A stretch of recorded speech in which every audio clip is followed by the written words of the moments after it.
Okay, we're going to start a couple minutes early today. We have a lot of announcements to get through, and I want to make sure we give our speaker plenty of time today. So at this time, if I could ask Marlene McMichael, let me see, Dennis Pepin, and Ron Garland to come forward and help me open the meeting. I'm doing the invitation. Your invitation.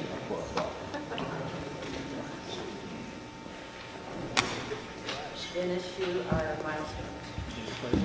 Please join me in prayer. Lord, as we gather together today in this, our community and your community, help us to be mindful as Rotarians of our obligations to be of service to the community, to the nation, and to the world at large. Be with the leadership of this club, and be with the leadership of this community as we all strive to make it a wonderful place to live. We ask your blessing on the food of which you have partaken. Let us use it to the best of our ability to serve you. In Christ's name I pray. Amen. Amen.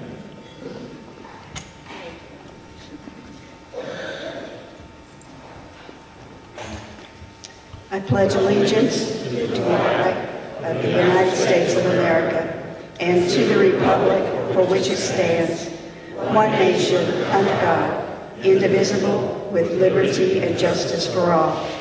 If you'll remain standing, a year ago today, I was on my way to Rockport to help my brother move back into his house that had been destroyed in Hurricane Harvey. And I drove the Texas Independence Trail and stopped at Goliad, not really realizing until I got out of the car that it was Texas Independence Day. And I got there just in time to hear the bells toll in the old mission. It was a very surreal moment. So I'd ask permission if you would join me in this pledge to the Texas flag. Honor the Texas flag. I pledge allegiance to thee. Texas, one state under God, one and indivisible. Thank you.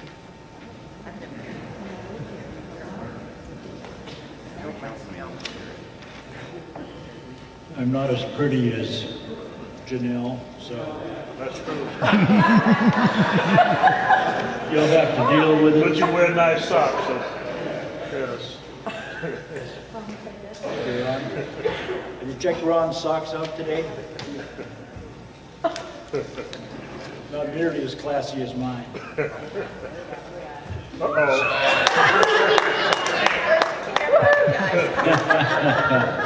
All right, milestones. We have birthdays. Brad, you here? He was given blood. Brad Curley, March 2nd. Mike Sweeney, March 5th. Anniversaries, Gary and Dana Zweet, 28 years on March 2nd, tomorrow. Club anniversaries, Fancy Pants over here, Marissa is her 6 years today. Bob Brent, 27 years today. Mark Dietz, 32 years today. Michael Cox, 1 year tomorrow. Danny Swafford, 18 years tomorrow. And Fred Sellers, 30 years, March 3rd. Salute.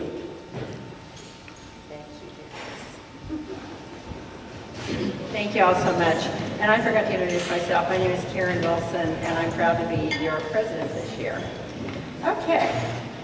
So if you brought a guest today, would you please stand and introduce your guest?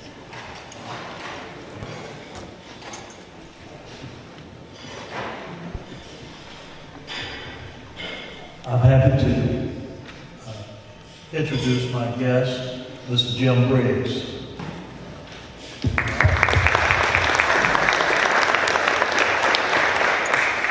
Anyone else? Great. Visiting Rotarian.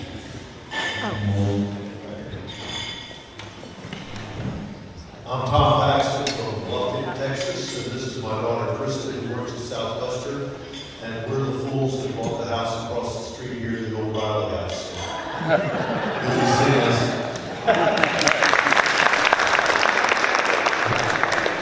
Anyone else? Okay, thank you. Well, I want to make you all aware, too, that one of our wonderful Rotarians, Henry Yu, is filming our meeting today, so you will be on film if you're up here at the podium. I want to talk a little bit about Rotary Club tree planting as part of Arbor Day. It was this morning at 11 o'clock. If anyone went to that, would you please stand so we can recognize you? Wonderful. Awesome. Thank you all so much. We appreciate you all doing that for us. We ready? Okay. At this time, I'd like to bring Marissa Austin, our own Marissa Fancy Pants, I guess. She would like to introduce someone that's going to give us a thank you. Okay, I don't have fancy socks, but apparently I have fancy pants. As many of you know, I'm very honored to serve CASA of Williamson County. Thank you, that was driving me bananas. CASA of Williamson County, which is the court-appointed special advocates, where we advocate for abused and neglected children in our courtrooms. Our club was so generous and gave us a grant that will help us with a very specific program. It's called Collaborative Family Engagement. And I have a very special guest here today to talk briefly about what CFE is. James Arrington is one of our advocate supervisors. So he is one of the people who's very blessed to work directly with our volunteers who are the ones that work with our children. So if you all help me welcome James.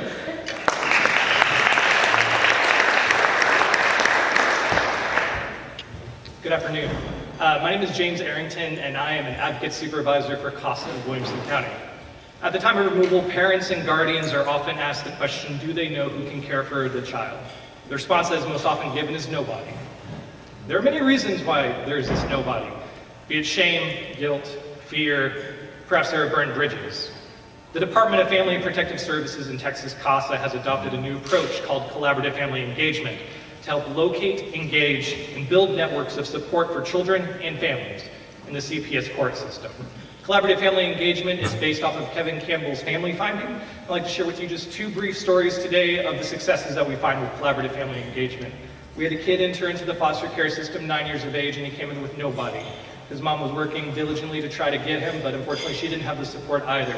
I don't know if you guys know where Thrall, Texas is, but going from nobody to a community of 120 people looking for this little boy and wanting to build an environment of encouragement, support, longevity, and safety around this child, and successfully closing family reunification, and they are now in Thrall, Texas. The last story I would like to share with you guys today is two boys in care, ages 8 and 2. They also came in with nobody, family from out of state, who unfortunately for reasons could not take care of the children.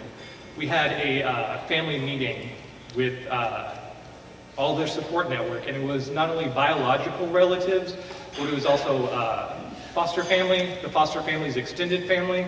It was the Taekwondo teachers and educators at the school, church and community leaders, and all total is probably about 35 people who were pledged to be supportive relationships for these children for the rest of their lives. So I'd like to thank you on behalf of CASA Williamson County, myself, Collaborative Family Engagement. Thank you guys so much for your generous grant. It allows us to do the work that we do. We had 11 cases at the end of 2018, so about 11.32% of our cases were CFE identified. We are currently sitting at 17 CFE cases, which is 16.6%, and our goal is 25%, and you guys are helping us achieve that goal. So I would like to thank you guys so very much.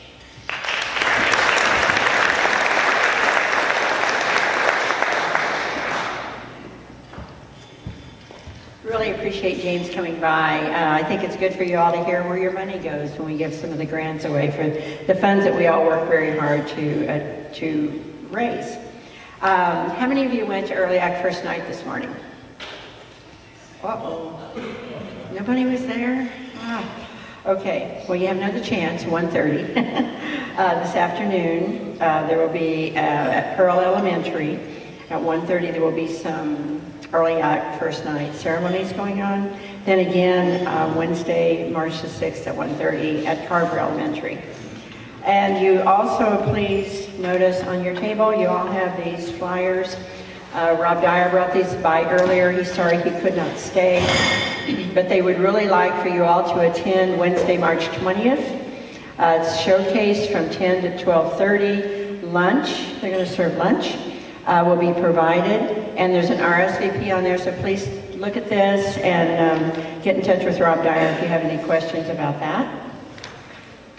Next ramp build is March the 9th, and Myra is your connection there. It's going to be here in Georgetown on Ridgewood Road. And Billy Ray, you wanted to bring us up to date on Bill Bryce.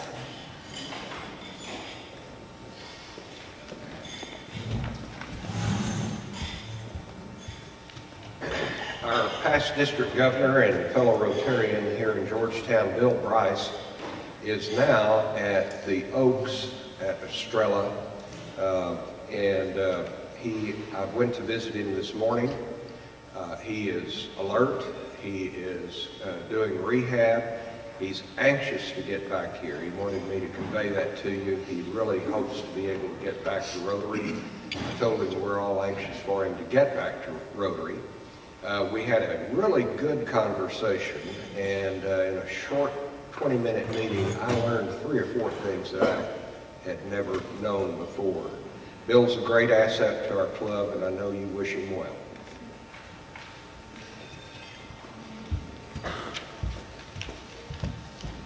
Thank you, Billy Ray. And I'm going to skip forward a slide, and I'll come back to this one. Reminder, April the 12th is our Rotary Golf Tournament. Please see Nathan. He'll sell you whatever you would like. I think he's got holes to buy, right, Nathan? He's got teams to sell. So see Nathan. You can also see Vanessa. She can sell you things too. George is on the town today, 5 o'clock. It's a social for our club, so show up if you can between 5 and 7 o'clock. Okay, now membership. If you go back a couple of slides, and David Messering.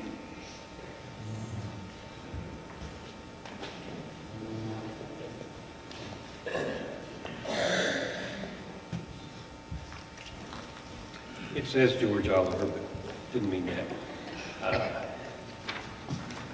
Ron and Bill. Yeah, just take a second. I hear a lot of people talking about what it is they love about Georgetown. There are a lot of things that those of us who have adopted Georgetown as our home, a lot of things we appreciate. One of the things I really appreciate, after having had a lot of social workers in the Navy reporting to me, I'm not loud enough, okay, is the trauma that goes through military families, particularly during the stresses of, parents leaving and going for deployments and things happening while they're gone or whatever, and they come back.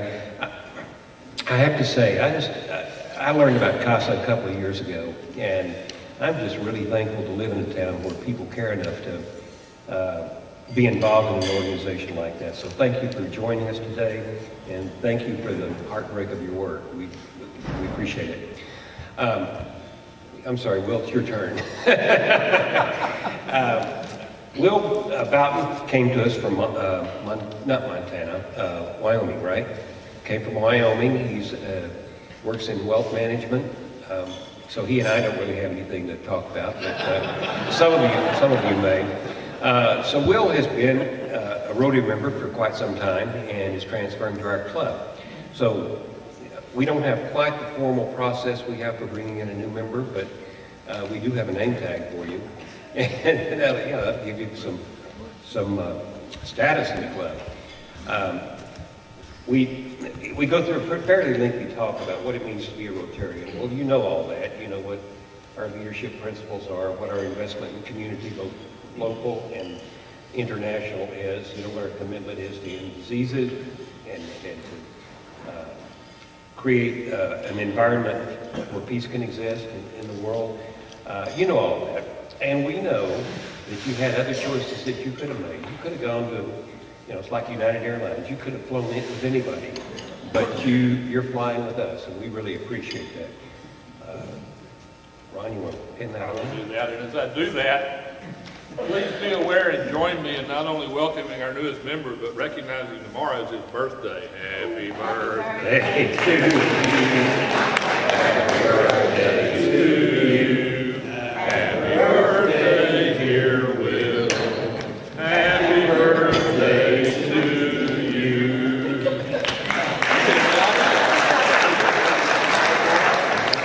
March the 2nd, huh? Wow. Yes, sir.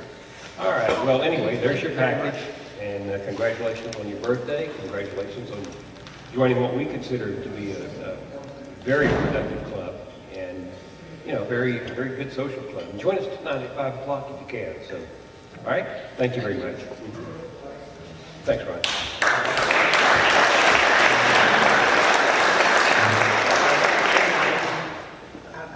Oh, I'm sorry. Okay, thank you, David. The only other thing I wanted to make sure you all hear is Steve Shaw is home. He's home from the hospital. We're very excited. I just got an email this morning, and it's very detailed, and I haven't read all of it yet, but I did notice right up front, he goes, I'm home at last. So that's good news. Okay, I think at this time we're going to invite Ron Swain to come up and introduce our speaker.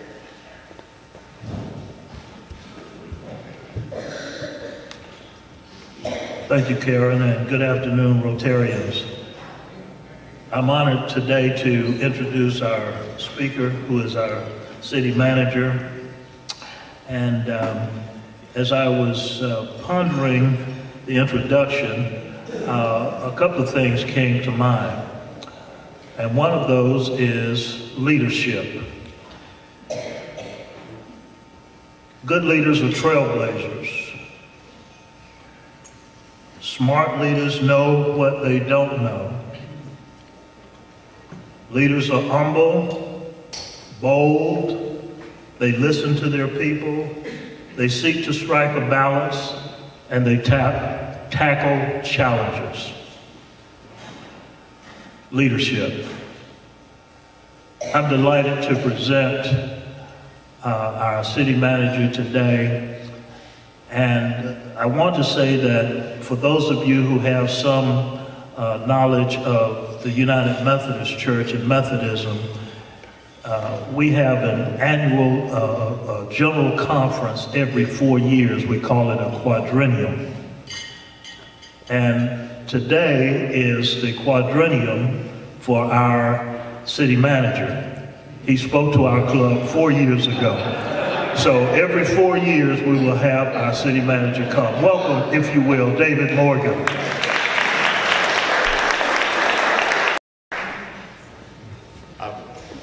I've already put it in my calendar for 4 years from now, so I appreciate that. No, and that is interesting. Wow, all right. You can't miss me up here now. Okay.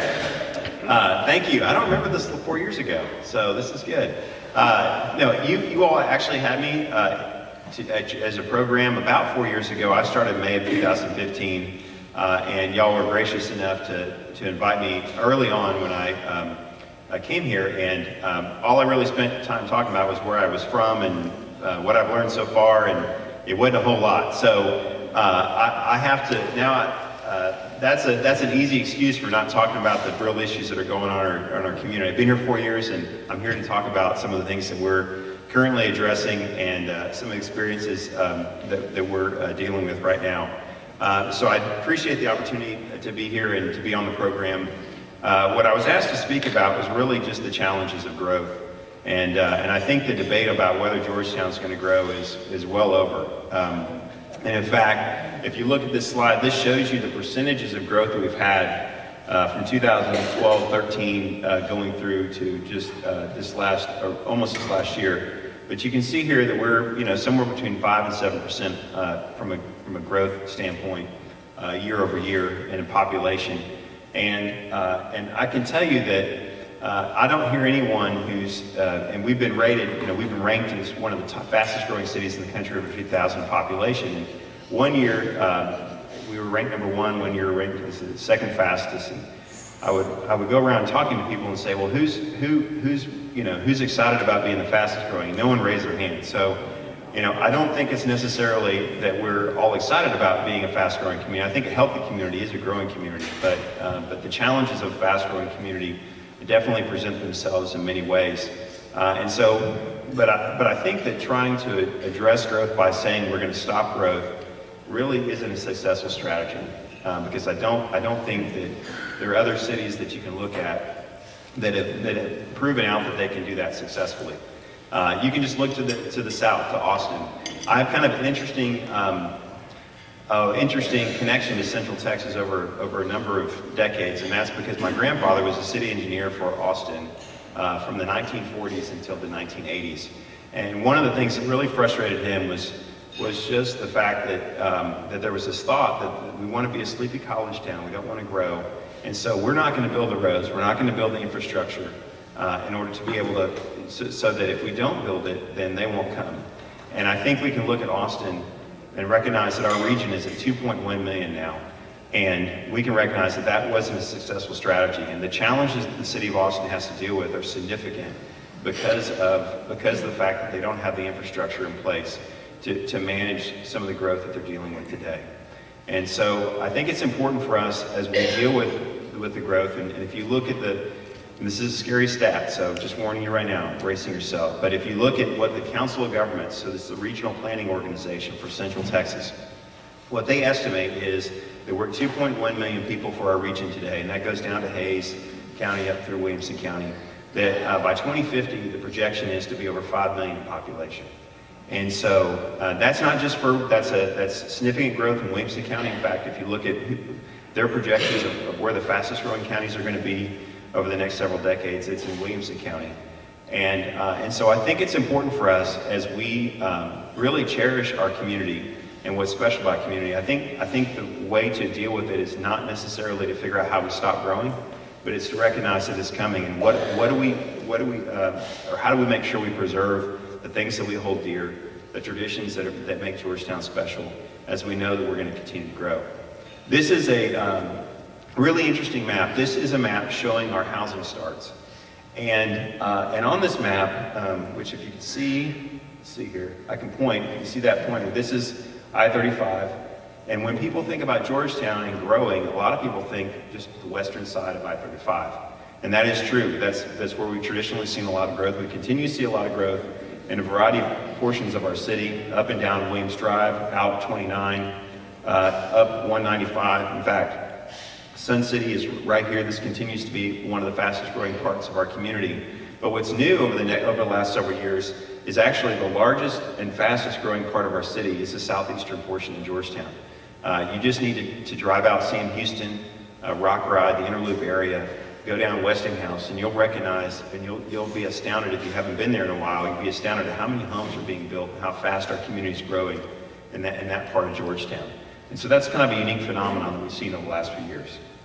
But with all that, we continue to be rated and recognized as a wonderful place to live and high quality life. In fact, I think it was in December time frame, Southern Living named us as the #1 best place to live in the South. That's not like South Texas, that's the south of the United States. So on that list were wonderful cities such as Charleston, Savannah, Atlanta, Austin. And so I think it's a real strong recognition of what we all know, which is Georgetown's a wonderful place to live.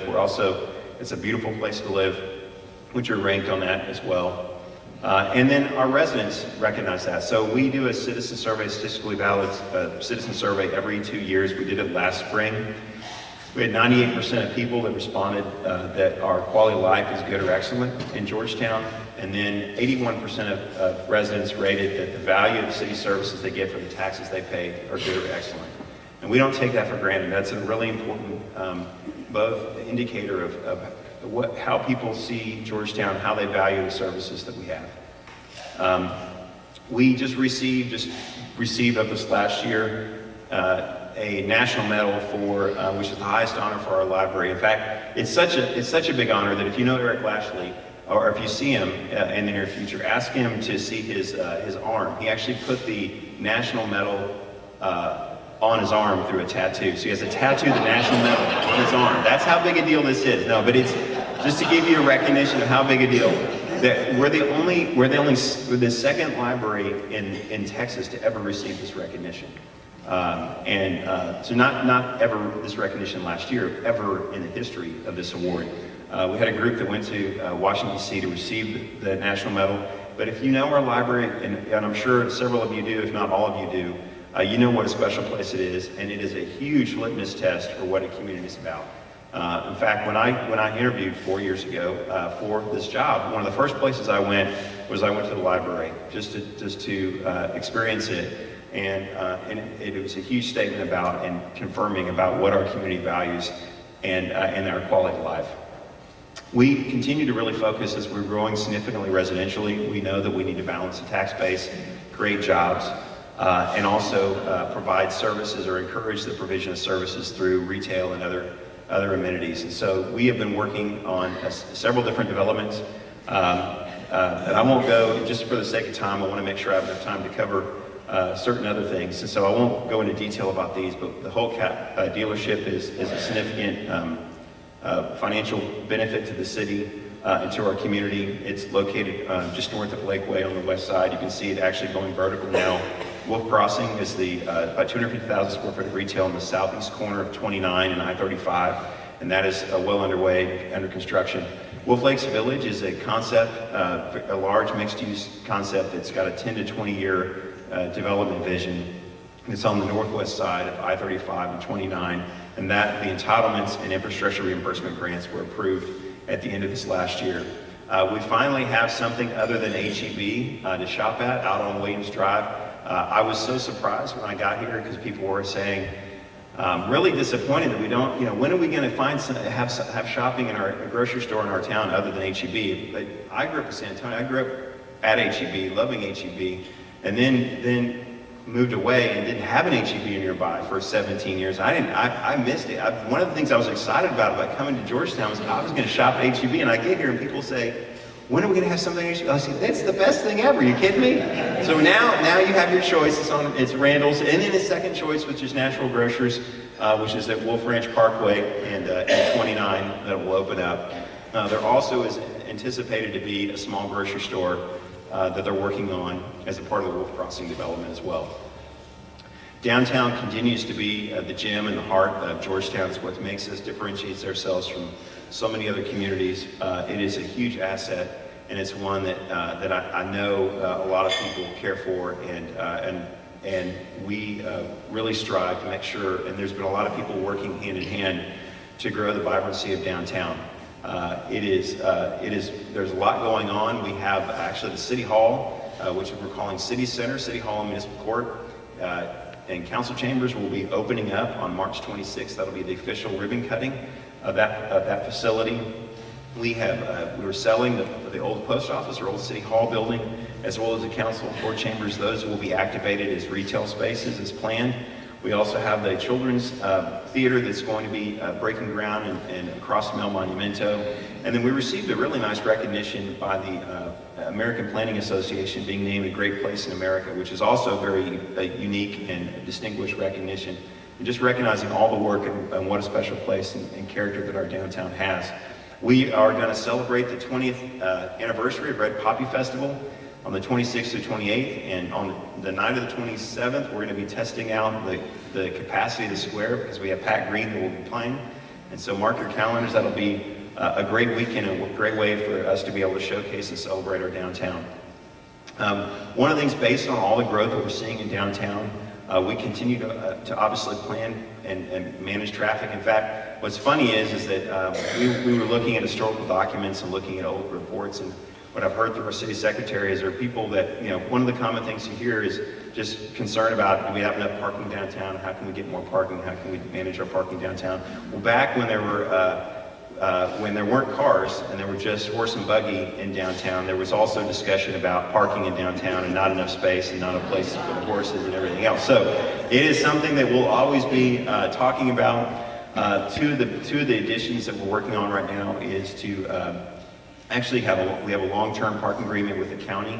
We'll be taking down some of the older buildings. The metal building across from the library, that'll be coming down. We're going to create a surface lot there. That's the image to the north. That'll create about 70 spaces. That'll be a good addition on the western side of downtown. We also recognize that there's a lot of activity happening on the east and northeast side of the square. And so we are working to build the first parking garage in downtown. Not counting the county garage, obviously. We're going to be working through a design process because we know that we need to make sure that parking garage really fits in with downtown. We want a lot of community input. So we're going to be doing several community input sessions as we work towards designing that garage space, but it'll be located, the plan is to locate it at 6th and Main on the existing parking lot that's there, just north of the council chambers. So we'll be working on adding parking in downtown. One of the things that we hear the most in our citizen survey about things we need to improve is traffic and transportation. And I can tell you that everywhere I go, people say, how are we going to address Williams Drive? And I say, I don't know. That's a good question. I don't know. You got any ideas? No. There are several things we're doing to address traffic and transportation, but I would say the most important thing to do is for us to have a strong planning process and develop alternate routes for other than Williams Drive. If Williams Drive's our only corridor on the western side of Georgetown, it's kind of like what Austin's experiences with I-35. You can't build enough lanes on I-35 to deal with the traffic. The best way to deal with that is to create other avenues of transportation so not everyone has to use I-35. We're working on improving Williams Drive. We actually did some signal timing. Someone told me not long after the signal timing, they said, I went from I-35 out to Sunset and every light was green. Like, that's incredible. And that's happened to me once before too. So it is possible for it to happen. We continue to work on trying to time the signals. We're going to be expanding Lakeway and Williams. That intersection, there's an opportunity to expand. So we'll keep working on Williams Drive. We're also working on other areas. So we have Rotary Drive Extension, which you'll see that construction if you drive down Williams and where Rotary is, you see where there will be a future road that will connect to Northwest Boulevard. Northwest Boulevard is then going to cross I-35 and connect to Austin Avenue at 971. And so that'll be a key connection over I-35. There'll be an alternate way in which to get to downtown and get to I-35 without having to use Williams Drive. We're getting that done. Our goal is to get that done by the end of 2020. All of that work done because Williams Drive is going to be reconstructed. And in fact, this image right here shows you how that's going to work. So the bottom portion is the new design for Williams Drive. TxDOT is funding this. We'll have access roads that'll go up where they currently are today. And then this is Northwest Boulevard coming across to Austin Avenue at 971. And this is Rotary Drive Extension. So these are critical new construction that's occurring. We're also, we finished the Southwest Bypass down from 29 to Leander Road. The county is working on the portion from Leander Road to I-35. That'll be another key connection that'll allow for to relieve some traffic off of Williams Drive. That's going to be done by the end of 2020 or by early 2020 as well. And so those will be some key intersection and road improvements. If you look at the 2015 bond program that this community supported, it's $105 million. It's the largest in the history of the city. And the plan was for that to be done in 10 years. And it will, based on us just pushing on transportation as much as possible and pushing our projects out the door, we're going to be finished by the end of 2022. And that's critical because we need to start thinking through what are the next level of improvements. If I polled y'all, I would probably get a lot of good suggestions for the next roads that need to be addressed, right? And so we need to continue as we grow. We need to continue to push on making these transportation investments. It's also though important for us to balance transportation, water, and the other infrastructure to also balance that with our quality of life. Quality of life, as I mentioned this slide, a couple slides ago, 98% of people say that the quality of life in Georgetown is good or excellent. I think a big part of that is the natural beauty of Georgetown and how our river corridors have been preserved and enhanced, as well as our regional park system. Gary Park opening this last year is huge. It's 525 acres. Just to give you a perspective of that, it's 1.5 times the size of Zocor Park. So Zocor Park, which the mayor likes to call it a little pocket park in Austin compared to our park. Maybe not a pocket park, but it just gives you a sense of the scale of Gary Park. It's 60% the size of Central Park in New York City. So it's just a huge investment that Mr. Gary provided, as well as then provided a portion of the funding for the construction of it. We're excited to have that open. It is a wonderful place to have a wedding and special event, as well as just to enjoy and recreate. We also, though, are actively renovating our older parks. And so St. Gabriel Park, we finished the renovation of phase 1, which is the western side of the park. We're now underway with phase 2, which is the eastern side of the park, closer to the river. And there'll also be a trail from St. Gabriel Park to Katie's Crossing, so we'll be able to provide a trail access. and that's kicked off and underway. And so we're really continue to focus on our park system. Public safety is obviously our core mission for any community. It's a core mission. We continue to work towards that. In fact, I just came from a groundbreaking. We had a groundbreaking for fire station number 7. It's going to be located basically across from Valero or by St. Helens Church on 29, just west of Inner Loop. That is going to be our second fire station on the east side of Georgetown. And it's going to be able to help manage the significant growth that we're seeing in the southeastern portion of our community. If you look at this stat up here, it's pretty incredible. So we've seen an increase of call volume between 2013 and 2017. We've seen an increase of 56% in call volume, just to give you a sense. So we're going through not only a significant plan to do construction of a new station there, as well as a new station on the western side of the city at 3405 in Williams. We're also working to make sure that we staff those stations. So those were approved in this last year's budget. Our crime rate continues to be low. It's the second lowest based on FBI stats. And then we've been able to achieve this last year to be able to get a school resource officer, a police officer in each one of our middle schools and high schools, which is an important thing to be able to do. Okay, now many of you, actually all of you, have heard about what's going on in the electric utility and what's going on in the electric fund. And so I wanted to make sure I spent a little bit of time here towards the end of my presentation talking about that, really talking about trying to explain how we got to where we are today, what we're doing about it, what does the path forward look like, because I think that's really important for us. So in 2012 and 13, the city moved out of the LCRA contract and moved into, so we had a contract for power, wholesale power through LCRA, moved into that for a variety of reasons, and moved towards contracting for ourselves. When you looked with wholesale power providers, when you looked at the market back in 2012 and 13, and the city was looking to contract, energy pricing was very different than where it is today. It was higher than where it is today. And the other thing is that if you look at the way it was projected, all projections showed that energy pricing was going to continue to increase. And there was actually going to be a shortage of supply in 2021 because of the planning for generation.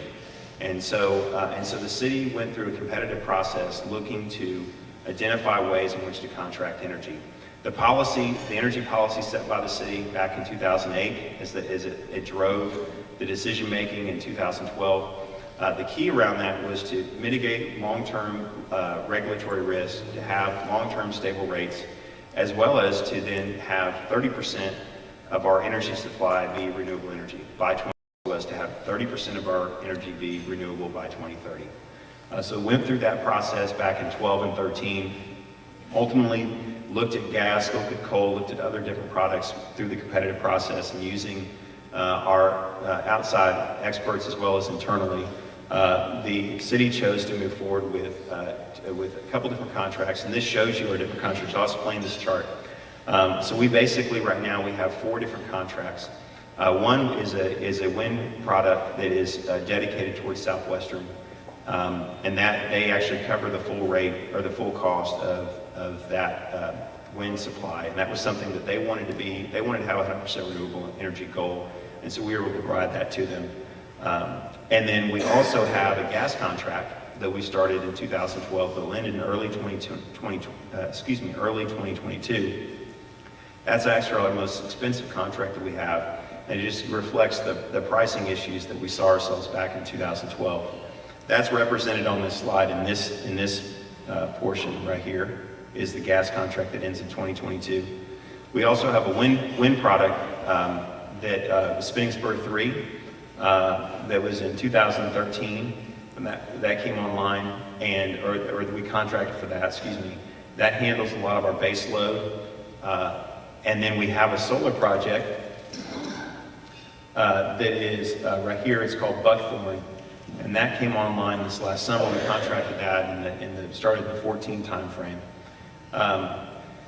Based on the pricing and where we saw based on the pricing that we saw in 12 and 13, and based on what was projected in the market, the city really leaned heavily on not being short on energy, making sure that we had long-term contracts because of the volatility that was being experienced at that time, as well as just the regulatory risk that was moving forward, and concerned about being short on energy, having to buy energy in a market that had spiking prices and that would increase costs significantly. Maybe I'll answer questions afterwards. Trying to be short on this. I could spend 2 hours talking about this topic because it's a very complex topic. So the city went forward and moved forward with all of these 4 projects that have come online. We leaned heavily on not being short in the market. So the downside of that is we're long. What that means is we contracted for long-term energy. We're trying to plan for growth, which the growth shows in this black line right here. It shows the growing, it's our annual peak demand, and it shows that as we grow, our annual peak demand for energy is going to grow. And so the city was trying to work on planning for the future, planning for the growth, but the downside of that was in the short term, which is where we're in right now, over the next 2 to 3 years until the Mercuria gas contract goes away, we're going to be significantly long, have excess energy. And the plan at that time, based on what the forward market was showing, was that we would be able to clear that excess in the market and for that not to be a negative impact on our purchase power cost. The downside of that strategy is that we did not anticipate the risk of being long on energy and having a depressed market instead, and having a depressed market and then having excess energy and clearing that excess energy in a depressed market and increasing purchase power costs, which is what we've actually experienced. So there's a lot of information on this slide, and I will work to go through it really quickly. But basically what this slide shows, it shows what was anticipated and forecasted for energy and what our energy costs actually experienced in the Texas market, and then what is projected moving forward. And so we relied heavily on future forecasting of what energy prices were going to be. This green line shows back in 2013, so this map is between 2016 and 2021. This green line shows what was forecasted for energy. You can see it was forecasted to be higher than what we experienced. The black line is actually the pricing that's been experienced over this period, over the 16 to at least 19 period of time, and it was projected to be higher. But we did not experience that. We experienced pricing a lot lower than that. And as we've had excess energy over the last several years, it's really impacted us in purchase power cost. We actually, this shows you, it shows up blue right here. This is actually what was forecasted in the summer of 17 for energy prices. And you can see here that we counted on having excess energy and clearing the market with high prices to be able to balance our purchase power cost. But instead what happened was we saw a decline in the market. This is actually, you're talking about Hurricane Harvey earlier. This is Hurricane Harvey and the effect of Hurricane Harvey on the electric market. Then in summer of 2018, this is what was expected from a pricing standpoint. This is what was forecasted, not by Georgetown. This is what was forecasted in the industry and the market and by ERCOT, who managed the Texas grid, the electric grid. This is what was forecasted. This is actually black is what we experienced. And so basically what we've been doing is, what we've been anticipating is we've been anticipating that the projections, industry projections, and what was being anticipated and forecasted by ERCOT would actually occur. And what you can see here is that we've seen extreme volatility in the market. We've not seen that the pricing that we anticipated did not occur significantly different than we anticipated, which has caused our purchase power cost to be significantly higher. And so if you look out into the future, you can see this is actually what's forecast in the future by ERCOT right now. But we're not anticipating that that's going to occur because we can't anymore. We've seen too much volatility. It's increasing the purchase power costs. And so we need to come up with different ways in which to deal with this. And so there are several things that we're doing right now to address this situation. First of all, we're working to get rid of our excess and lock in pricing as much as we can. So we had a spike in natural gas in the fall, which actually impacted our natural gas contract in a positive way. So we were able to lock in that pricing. That saved millions of dollars in purchase power cost over this year. We're also working to sell our excess in the market, and specifically over the next 3 to 5 year period of time, because we think we're going to continue to see volatility, and we've got some good options for selling excess into the market where we've got some other utilities and other users that are short on energy. We also are working right now. We've just engaged a third-party audit or management assessment of our purchase power management, because we think it's important to be able to take a critical look at how we've mitigated or lack of mitigating risk appropriately, and be able to create a better path forward and understand what happened past and also create a better path forward. And then we're also working to go out and to look at having someone else manage our portfolio. So we have a combination of in-house as well as outside experts right now that manage our portfolio. And we're not in a position to manage our excess power as well as we should have, and as well as we can in the future. And so we're working to engage some other folks that are more specialized that can manage our situation better. We've also had to, this is very well publicized, we've had to, in order to make sure we're able to stabilize the financial condition of our electric fund, we've had to increase the PCA, which is power cost adjustment. It's a part of any electric bill across the state, probably across the country. You'll see a PCA. It's a part of your utility rate that's able to flex up and down, your utility bill that's able to flex up and down to manage the different purchase power costs that are experienced. We had to put into effect, starting February 1, a purchase power cost adjustment that will end up being, for the average user, about a $13 increase per month. We anticipate that will be lowered in September based on the work that we're doing right now. But in the meantime, we need to have that in place to make sure that appropriate levels of reserves or minimum level of reserves are maintained in the electric fund. We have a lot of information on our website. We're pushing information out because there's a lot out there. And so we're pushing information out. And so if you've got questions or got more information, I'm going to stay here. I'll answer questions. I'm happy to do it, everything I need to do to be able to answer any questions that you have, but we also have a lot of information on our website. I do, though, want to reinforce, because this issue, I'm not trying to discount the challenges we have in our electric utility right now, but I also don't want that to overshadow that the financial health of our city is strong. We have lowest tax rate in Central Texas. We have strong growth in our sales tax and continue to see that. We have strong bond ratings, and so our financial health is good. Despite the challenges we're having in our electric fund. The other thing that I think is important for you all to see, and it's important for residents, for us to keep track of, is it's important to see that when you add all of our different costs of service, so when you add our electric rate and electric costs, when you add water, sewer, trash, sanitation, all the different fees, all the different charges you have for services, property tax, you add all that together, we actually fare very competitive from a cost standpoint regionally. So these are all the cities in the region. We are right here. Georgetown is third in terms of cost of service. This is for a $250,000 home, but if you do a $300,000 home or $400,000 home, we still maintain position as the third lowest. Once we're able to reduce the PCA, then we'll actually be down into the lowest cost. And so when you add all that up, we're continuing to be a good value. And I think it's important to have that, to make sure that that perspective is maintained as we just look at the financial condition, the financial cost of the city. I'll end with this. So we're growing fast, and how do we deal with this? Well, we plan well. That's what we need to be doing. We need to be planning well, staying focused on the future to try and position our community and make sure that things we value are preserved. The best way we can do that is through good land use planning, and that is best done through our comprehensive plan. We have an update onto our comprehensive plan that's going on right now. We had a big public outreach in the fall that garnered 1,500 people in our community giving feedback on what they wanted the future of Georgetown to look like. I really encourage you all to be involved in that. We have got another round of public input. We anticipate that the comp plan will be finished by the end of this calendar year. And it's important for you all to be engaged, because as we grow so fast, if we don't have an eye on what our destination is and what we have that's important, we're going to risk losing that. And so I really encourage you all to be a part of the 2030 plan. And I know that my time is up because someone's standing up over here. Is there time to answer one question? One question. One question. Yes, Mr. Baker.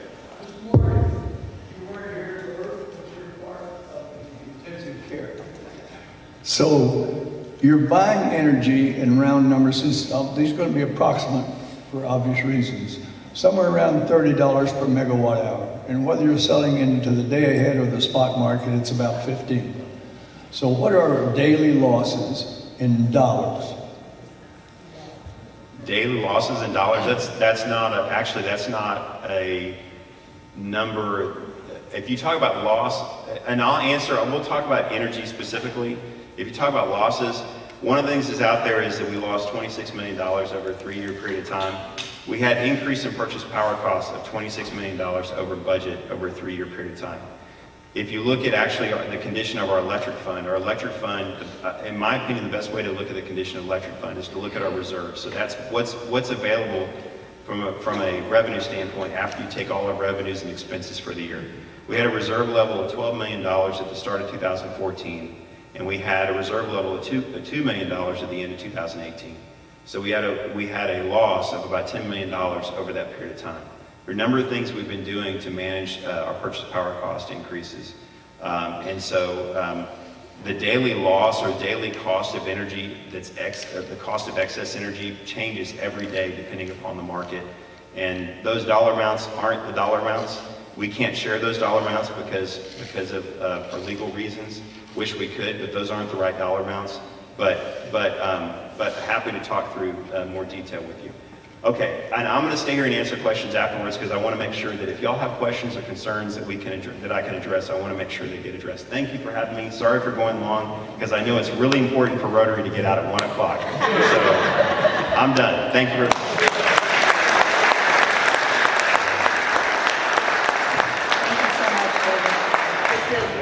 Practice of our club to ask our speakers to sign a book, and we donate that book to Pearl Elementary. Great. So if you do that, we really appreciate it before you leave. Okay, that was a wonderful program. Thank you so much. Thank you. Okay, if you would all please, are there any other announcements for the good of Rotary? Golf meeting, okay. If you would please join me in the things we think, say, and do. First, the truth. Second, fair to all concerned. Third, will build goodwill and better friendships. And fourth, will be beneficial to all concerned. We're adjourned. Thank you.